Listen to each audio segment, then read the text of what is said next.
네, 정유실의 뉴스 브런치 듣고 계신 지금 시각 10시 43분 넘어서고 있습니다. 자, 이번에는 책의 이야기로 좀 빠져보도록 하죠. 작은 책방, 주인의 개성과 세심한 안목을 반영한 신간을 소개해주는 그런 코너죠. 동네 책방 시간입니다. 오늘은 고요서사의 차경희 대표 자리해 주셨어요. 어서 오세요. 네, 안녕하세요. 오늘따라 왜 이렇게 아름다우신가? 그럴 리가 없을 텐데. 그럴 리가 없나요? 네. 예. 이건 또 왜 박정한 대답인가? 네. 예. 뭐 서점과 소식부터 저희가 한 2주 동안 걸 정리해서 듣고 있죠. 예. 네. 오늘은 조금 무거운 소식을 전해드리게 됐는데요. 왜요? 다름 아니라 이 코로나 바이러스 사태 이후에 서울시 소상공인 자영업자 가운데 70%가 폐업을 희망하고 있고 그 50%는 급격한 매출 감소를 겪는 중이라고 지난 13일 박원순 서울시장이 말했는데요. 아마 서울뿐만의 사정은 아닐 것 같기도 합니다. 그러네요. 그런데 이런 심각한 자영업 위기 상황을 중소형 서점들도 피해가지 못하고 있습니다. 최근에 휴폐업을 하거나 상반기 내 폐업을 예고한 동네 서점들이 최근 좀 늘고 있는데요. 2007년에 문을 열었던 서울 마포구 망원동의 한강문고가 지난 10일 13년 동안의 영업을 마쳤습니다.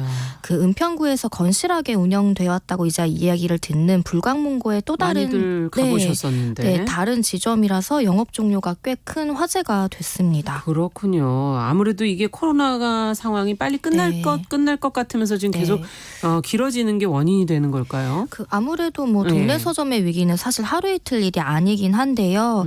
그렇다고 해도 코로나 사태로 오프라인 도서 소비 인구가 더욱 감소됐고 그렇죠. 이 계약이 연기되면서 참고서를 파는 서점 같은 경우에는 매출이 급감할 수밖에 없을 거고 이런저런 일들로 인해서 폐업 시기를 좀 더 당긴 것이 아닌가 싶습니다. 지난 3월 말에는 저희 같은 작은 서점인 초원 서점이 문을 닫았고 4월 말에는 그렇게 책이 된다라는 이름의 책방도 영업을 종료했고요. 최근에는 책방 사춘기, 대륙서점, 통영의 삐삐 책방이 폐업할 예정이라고 밝혔는데요. 이들 서점은 대부분 음악 전문 서점, 어린이 청소년 서점 등 특색 있고도 내실 있는 서점으로 알려져 있던 곳들이라 이런 영업 종료 예고에 더 안타까운 그러네요. 반응들이 있습니다. 그리고 상도동의 대륙서점 같은 경우에는 1987년에 문을 연 작은 동네 서점이 2015년에 문을 닫겠다고 소문이 나자 한 젊은 부부가 이를 인수해서 새롭게 정비한 사례인데요. 아쉽게도 이분들도 올 여름까지만 운영하겠다는 입장을 밝혔습니다. 정말 상황이 심각한가 보다 이런 생각이 정말 드는데 매체에도 많이 노출된 서점들이 지금 많이 언급을 해주셨고 SNS상에서는 당연히 화제가 됐던 그런 서점들 참 이게 어렵긴 어려운 모양이에요. 네, 그렇습니다. 각 서점의 사정은 사실 다 다를 텐데 그래서 꼭 코로나 사태를 폐업의 이유로 들 수는 없겠지만 아무래도 최근에 실질적인 매출 감소나 오프라인 행사 중단 등이 이유로 작용하지 않았나 싶습니다.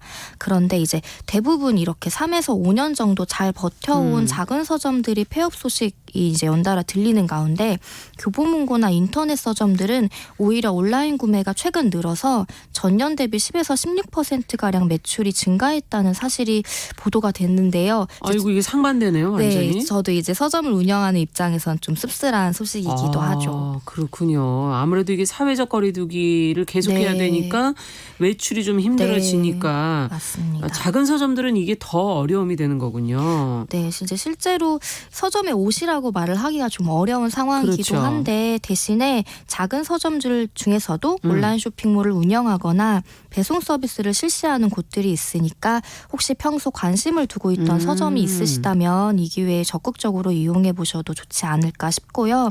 경기도에서는 작은 동네 서점에서 온라인 배송을 이용할 경우 배송료를 무료로 해주는 지원책을 현재 실시 중입니다. 그렇군요. 좀 이런 식으로 지자체와 협력할 수 있는 방안들이 다른 지역에 좀 퍼져도 좋겠습니다. 네, 어쨌든 서점에서 작은 서점의 느낌을 담은 책들을 선별해서 이렇게 배송해주는 그런 서비스도 있는 거죠. 네, 그렇습니다.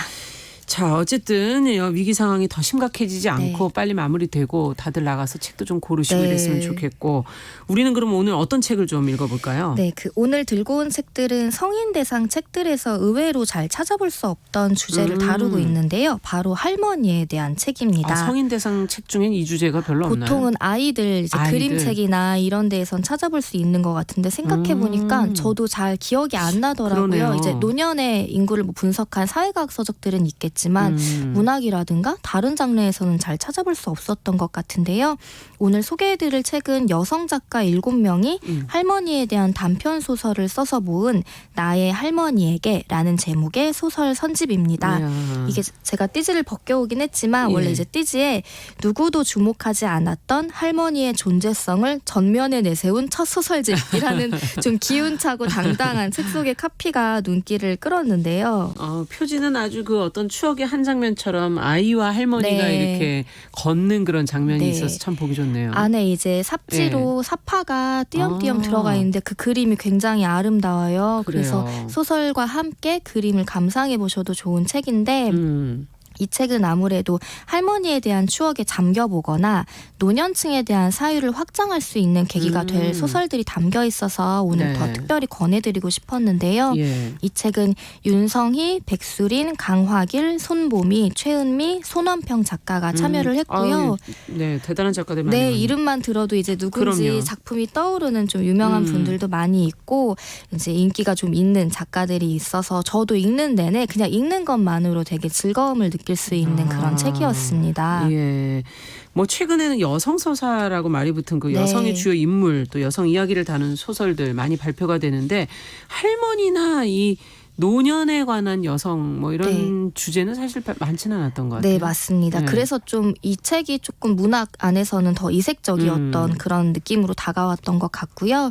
그리고 어쩌면 할머니라는 말을 듣고 우리가 흔히 떠올리는 이미지들이 있을 텐데 네. 뭐 나의 작가의 어린 시절을 기억을 바탕으로 소설을 썼으려나 이렇게 뭐 따뜻한 이야기이려나 이렇게 생각을 언뜻 하실 수도 그러니까요. 있는데 근데 이 아까 아니에요? 작가 이름들을 말씀드렸듯이 워낙에 스타일이 다 다른 작가들을 모아놓다 보니까 그 안에서 다루는 주제도 다양하고 장르도 굉장히 이제 다양하게 담겨 있는데요. 이제 뭐 소설집의 첫 번째로 실려 있는 윤성희 작가가 쓴 어제 꾼 꿈이라는 작품은 할머니가 되지 못한 할머니의 이야기입니다. 그 어떤 말이냐면은 손주가 없어서 구연동화하는 법을 배워도 써먹을 데가 없는 한 노인 여성의 이야기라고 할 수 있는데요. 네.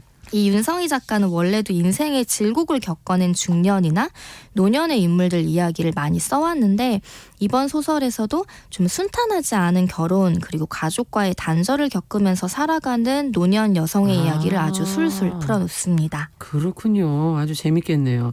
2019년에 김승옥 문학상 받아서 화제가 된 작가잖아요. 네, 맞습니다. 그러면 다른 작가들은 또 사실 비슷비슷한 내용이 아닐까 했는데 지금 첫 번째 얘기 들어보니까 네. 아닐 것 같아요. 예상을 좀 깨는 네. 내용들이 있는데요. 백수린 작가는 주인공의 할머니가 프랑스에서 이제 겪은 노년의 사랑 이야기를 나중에 할머니의 일기장을 보고 이제 추측해내는 그런 소설을 섬세하게 담아냈고요. 강화길 작가는 중년의 여성 화자를 등장시키면서 이 요양원에서 지내는 할머니 그리고 자신이 32살에 만나게 된 친구 명주에 대한 이야기를 함께 엮어냈습니다. 이제 치매에 걸린 할머니와의 기억과 함께 40이 넘어서도 여전히 성숙하지 못한 자신과 그래도 이제 친구가 되어주는 그 명주의 이야기를 교차시키면서 긴 인생 동안 자신을 있는 그대로 받아주는 존재의 소중함에 대해 좀 생각해 보게 되는 소설입니다. 네. 이 노년에 지금 이제 점점 우리가 수명이 길어지니까 네. 자신의 노년에 대해서도 생각을 해보게 되고 네. 타인의 노년에 대해서도 네. 조금 더 지켜보게 되는 네, 그런 맞습니다. 시점인 것 같아요. 나이 들어감에 대해서 좀 생각을 해볼 수 예. 있는 지점들이 있는 소설들이 있더라고요. 그리고 이제 아까 장르가 이제 여러 개 담겨 있다, 여러 장르가 있다고 말씀을 드렸는데 손보미 작가의 소설 위대한 유산 같은 경우에는 이제 약간 스릴러처럼 느껴지기도 합니다. 좀 늘 엄하고 무서워서 공포의 대상이 되기도 한 할머니가 이제 자신에게 유산으로 물려준 대저택이 있는데 그 저택을 이제 할머니가 돌아가신 뒤 10년 후에 다시 찾아가게 된 한 여성의 이야기가 어린 시절의 기억과 함께 펼쳐지는데요. 이제 그러다가 어린 시절에 이제 그 집에서 같이 살았던 가정부 아주머니를 또 다시 만나게 되는데 이 아주머니가 어딘가 비밀을 감추고 있는 듯한 느낌이고 그 이제 감춰진 사정과 속내를 좀 찾아가게 되면서 어떤 진실 같은 거를 맞닥뜨리는 이야기가 굉장히 극적으로 담겨 있고요. 이야, 이건 또 어떻게 보니까 또 기생충 떠오르기도 하고 약간 그런 으스스한 느낌이 저택. 네. 위대한 유산 네. 제목이 이름이 되게 재밌죠. 재밌네요. 그리고 예. 이제 아몬드라는 아마 책 기억하실 텐데 그럼요. 손원평 작가는 SF 소설을 실었습니다. 이 미래의 어느 시기에 1인 가구 노인이 이제 인구 중에 큰 비중을 차지하게 되면서 AI가 관리하는 일종의 요양보호 시스템인 유닛에서 살고 있는 미나라는 할머니의 이야기를 다루는데요. 이거는 어쩌면 곧 일어날 수도 있는 일일 것 같기도 네, 해요. 뭐 여기서는 표현이 뭐 150년 전 뭐 이런 말들 등장하긴 하는데 사실 되게 근미래라는 생각이 네. 들더라고요.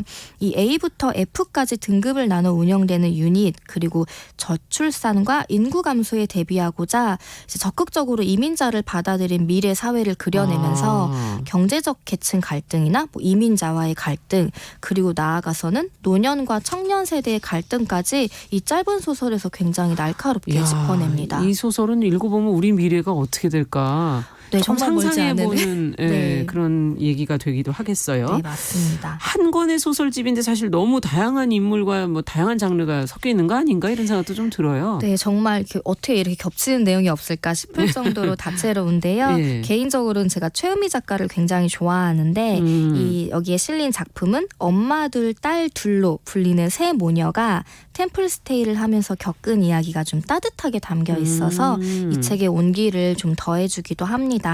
아마 이 소설집을 재미있게 만약에 읽으신다면 자연스럽게 자신의 할머니를 좀 맞아요. 떠올리게 될 텐데요. 그래서 이제 덧붙여서 책 하나를 더 소개해드릴까 합니다. 네. 그 나의 할머니에 대한 기록을 책에 직접 적을 수 있는 책인데요. 그랜마 북이라는 제목이고요. 이게 원래는 마더북으로 나와서 화제가 굉장히 크게 됐다고 해요. 뭐 이제 홍보 문구를 보면 400만의 독자가 그렇군요. 이거를 사고 각자의 가족과 이야기를 나눴다 이렇게 소개가 되는데 이 책은 읽는 책이 아니라 묻고 적는 책으로서 할머니에게 선물해서 직접 적을 수 있게 하거나 이야, 이것도 재밌네. 네, 아니면 인터뷰를 하고 자기에게 받아 적음으로써 가족의 서로를 더 잘 이해할 수 있게 돕는 책입니다. 안을 보시면 질문이 좀 다양하게 담겨 있어서 그렇군요. 대화의 주제가 될 법한데 그 오늘 할머니라는 존재에 대해 이제 얘기를 해드렸는데 언뜻 보면은 동네 서점이라는 이제 존재와 닮은 것 같기도 해요. 사실은 곁에 있지만 추억 속에 있는 존재처럼 너무 멀리 알고 있지 않나 그런 생각도 가까이 좀 좀 해봅니다. 해주십시오. 네. 오늘 고요서사 차경희 대표와 함께 책 한 권 읽어봤습니다. 말씀 잘 들었습니다. 네, 고맙습니다. 네, 정용실의 뉴스 브런치 목요일 순서 여기서 마치고요. 저는 내일 다시 뵙겠습니다. 감사합니다.